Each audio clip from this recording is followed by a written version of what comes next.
শিকার হবেন। আমরা ইতিমধ্যে এটা ডিসপ্লে আমরা দেখতে শুরু করেছি। মিডিয়া ফেসিজম, আমাদের ডিফেন্সের আমরা দেখছি একটা রাজনৈতিক দলের কাছে কিভাবে নতজানু হতে। পরন্তু মিডিয়া তো হওয়ার কথা ছিল জনগণের, ডেমোক্রেসি হওয়ার কথা ছিল জনগণের। আমাদের পুরো যে স্টেট, আমাদের যে সেটেলমেন্ট, এটা তো জনগণের জন্য হওয়ার কথা ছিল।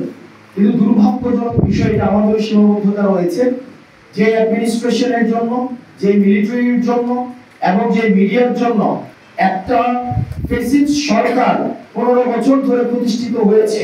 আমরা তাদের কাছে আবার দায়িত্ব তুলে দিয়েছি যে একটা গণমুখী রাষ্ট্র করার জন্য।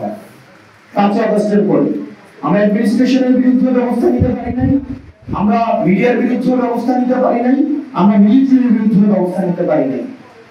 এটা আমাদের দুর্ভাগ্য।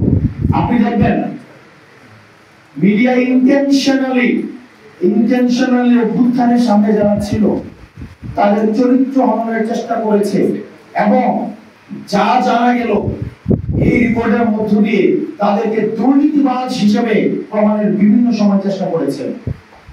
আমি অন্তত এখানে 100টা মিডিয়া আছে, সব মিলিয়ে ছোট বড়, মেইন স্ট্রিম, এখানে হচ্ছে সোশ্যাল মিডিয়া, মাল্টিমিডিয়া। আমি সবাইকে সামনে রেখে আমি চ্যালেঞ্জ দিতে পারি। ওইদিন একজন রাজনীতিবিদ বলেছেন যে বিভিন্ন ব্যবসায়ী প্রতিষ্ঠান থেকে নাকি আমরা টাকা নিয়ে আসছি। আমি আপনাদেরকে চ্যালেঞ্জ দিলাম, বাংলাদেশের যতগুলো ব্যবসায়ী প্রতিষ্ঠান আছে, দুর্নীতি তো করা যায় না, ওই ব্যক্তি নিজে এসে সাক্ষ্য দিবে। এই বাংলাদেশের এই 64টা জেলায় কেউ না কেউ নিজে এসে সাক্ষ্য দিবে সে আমার কাছ থেকে টাকা আনছে, তাই না?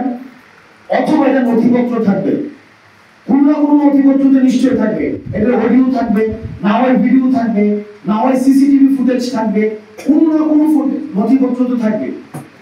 অথবা ব্যক্তি নিজে এসে সাক্ষ্য দিবে যে হচ্ছে কি সে দুর্নীতি করছে, আমার কাছ থেকে টাকা নিয়ে আসছে। নাকি একদম হাওয়ার মধ্য দিয়ে দুর্নীতি করা যায়?